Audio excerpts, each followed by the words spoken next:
Assalamualaikum warahmatullahi wabarakatuh. Welcome back to my channel.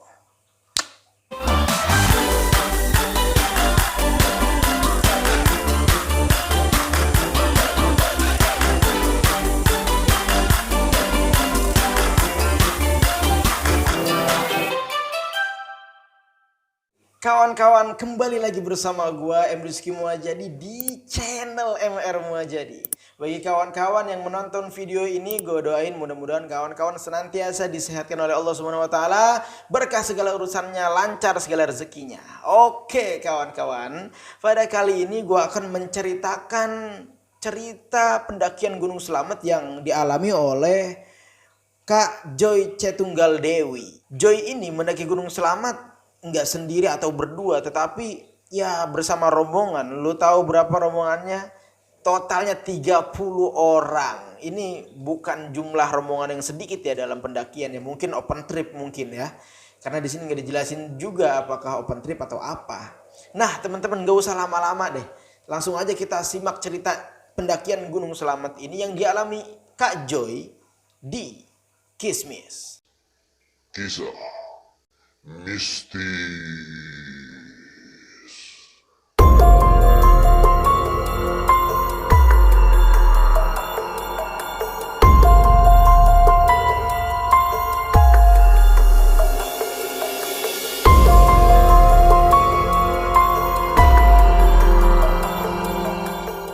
Joy memulai pendakian bersama 29 orang lainnya ke Gunung Slamet selepas maghrib. Dan sebelum memulai pendakian itu, di base camp, Joy dan kawan-kawan sudah disuguhi foto-foto evakuasi mayat pendakian Gunung Slamet beberapa tahun lalu. Emang sih Joy ini udah pernah mendaki Gunung Slamet, tapi ketika ngelihat foto itu membuat mentalnya jadi down. Tapi kendati demikian, Joy dan kawan-kawan tetap melakukan pendakian tersebut. Setelah cek barang, logistik, dan lain-lain, Joy pun bersama rombongannya memulai pendakian Gunung Slamet ini. Selang beberapa menit, Joy dan kawan-kawan sudah disuguhi pemandangan kebun tembakau dan kebun sayuran di tengah-tengah gelapnya malam. Dan setelah beberapa jam mulai pendakian, Joy pun sudah disuguhi pemandangan lampu kota di bawah. Kerlap, kerlip, kerlap, kerlip. Ya seperti kunang-kunang katanya. Nah, di saat Joy dan rombongan ini sedang istirahat di jalur pendakian, lewatlah 3 orang cewek. Yang ketiga orang cewek ini tanpa membawa carrier dan enggak menggunakan jaket. 3 orang cewek ini hanya membawa tas kecil, senter, dan sarung yang diikat di pinggangnya. Katanya 3 orang pendaki ini ya dari salah satu pondok pesantren yang ada di Jogja. Dan di sini Joy memutuskan untuk ya bercengkrama kepada 3 orang pendaki ini. Ya biasalah kalau misalnya di pendakian ketemu pendaki lain saling bertegur sapa. Dan setelah bertegur sapa, 3 orang ini memutuskan untuk gabung ke rombongan Joy. Jadi total dalam satu rombongan ini ada 33 orang. Setelah merasa istirahatnya cukup, Joy dan kawan-kawan memutuskan untuk melanjutkan perjalanan. Baru aja beberapa langkah rombongan ini melangkah, Joy dan kawan-kawan mendengar suara dari pengeras suara yang ada di bawah. Sontak sang leader dari rombongan itu teriak kan, berhenti, berhenti, berhenti.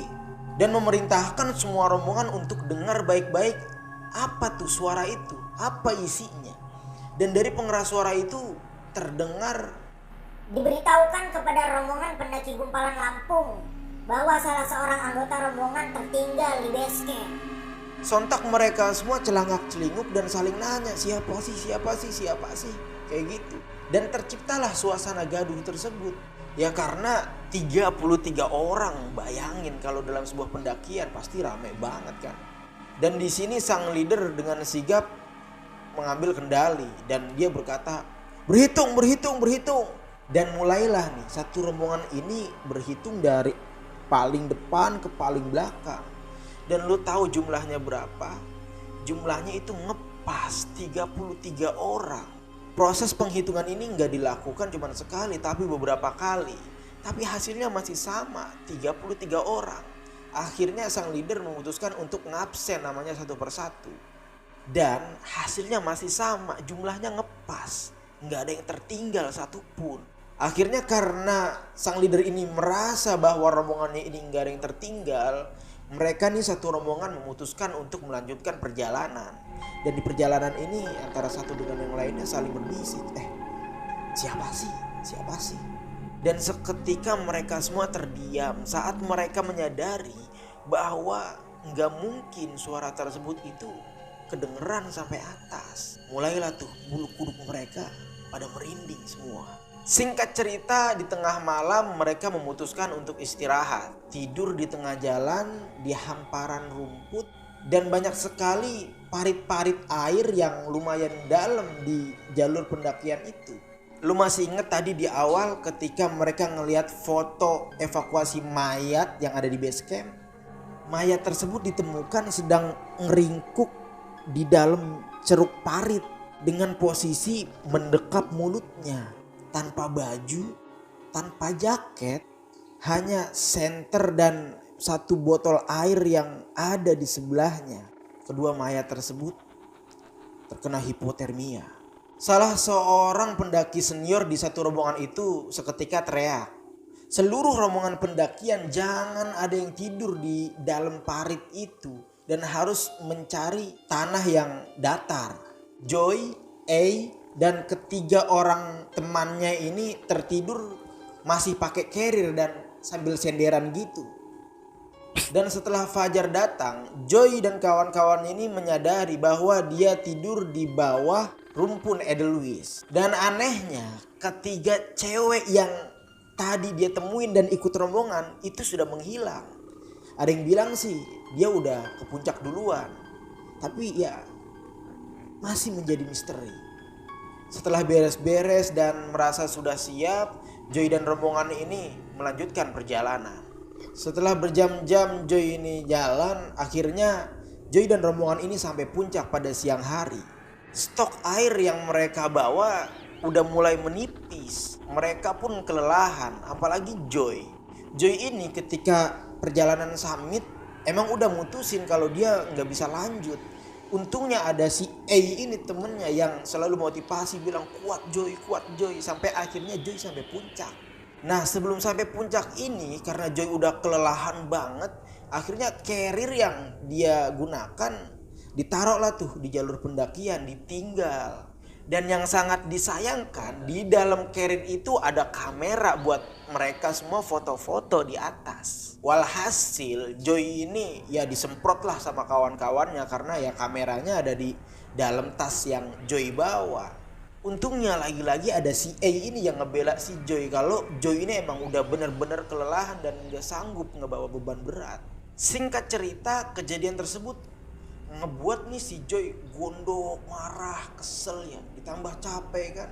Akhirnya pas turun Joy memutuskan untuk lari tuh dalam proses turun itu. Emang sih ada yang udah duluan, tapi di situ Joy misalah dari rombongan yang belakangan ini. Sambil nangis Joy ini berlari sampai dia capek kan, dan Joy ini istirahat. Tiba-tiba ada langkah kaki yang menghampiri Joy. Lu tahu langkah kaki siapa? Ternyata itu langkah kakinya si A yang nyusul Joy juga dengan berlari karena A ini takut kalau terjadi yang enggak sama si Joy. Singkat cerita, rombongan ini turun dengan pecah-pecah gitu. Jadi ada yang di depan, ada yang di belakang, dan Joy serta L ini ada di tengah-tengah, jauh dari rombongan depan dan jauh dari rombongan belakang. Sampai tibalah waktu maghrib, dan ketika maghrib A dan Joy ini baru sampai di Samarantu.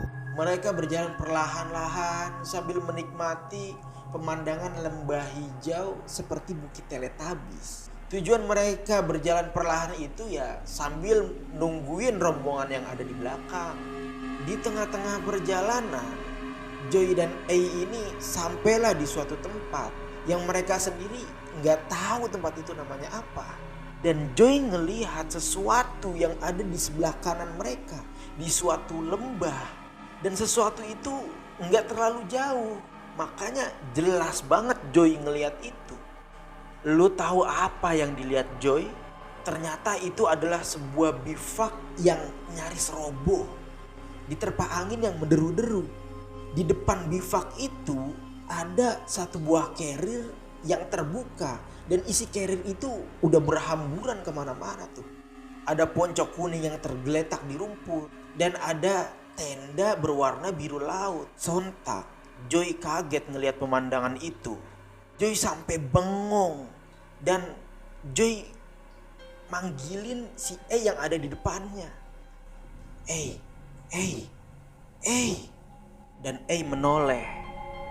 Ngelihat si Joy mukanya udah pucet pasi. Lu lihat di sebelah kanan nggak?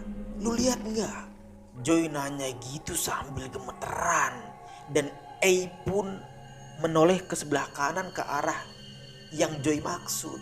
Dan Joy bilang lagi ke E, itu warna tendanya biru, sama kayak di foto.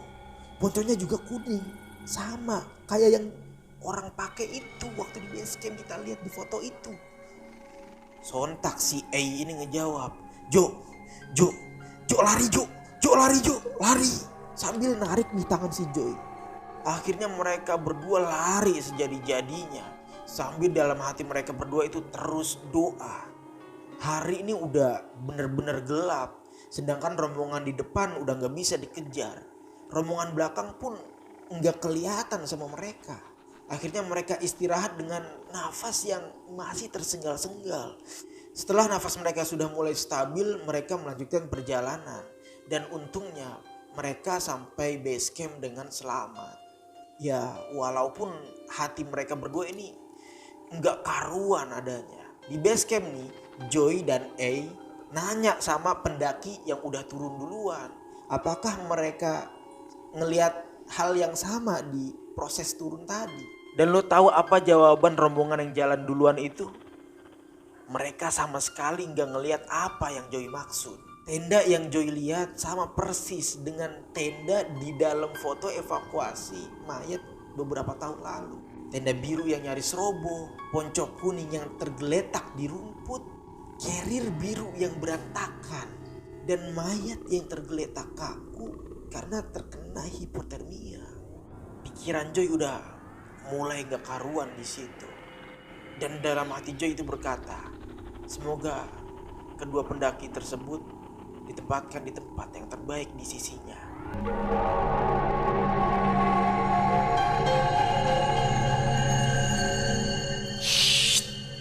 Kawan-kawan, itulah cerita dari Joy Catunggaldewi ketika mendaki Gunung Selamat bersama 29 teman-temannya. Kalau kawan-kawan semuanya tahu cerita tentang kejadian evakuasi korban tersebut, ya silakan tulis di kolom komentar. Bagi kawan-kawan yang mempunyai kisah mistis pendakian atau kisah mistis apapun, silakan DM aja ke @kialhamid, oke?